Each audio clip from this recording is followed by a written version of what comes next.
Hi mga kakulitan. So ngayon nandito pala tayo sa terrace, no, kasi alas 12 na, actually alas 12 na ng madaling araw. And hindi ako makakatulog nga, ewan ko kung bakit. So naisipan ko na lang magtambay dito sa terrace. You know. Hindi ko nga alam bakit di ako makatulog eh. Nakakainis nga. Kasi anong oras na ako, di pa ako makakatulog. Yan ang paligid, sobrang tahimik guys.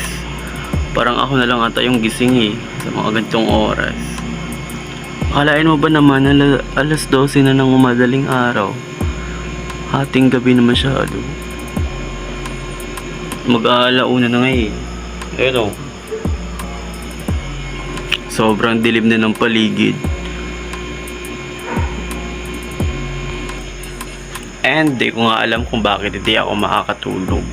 Sino kayong umiisip sa akin?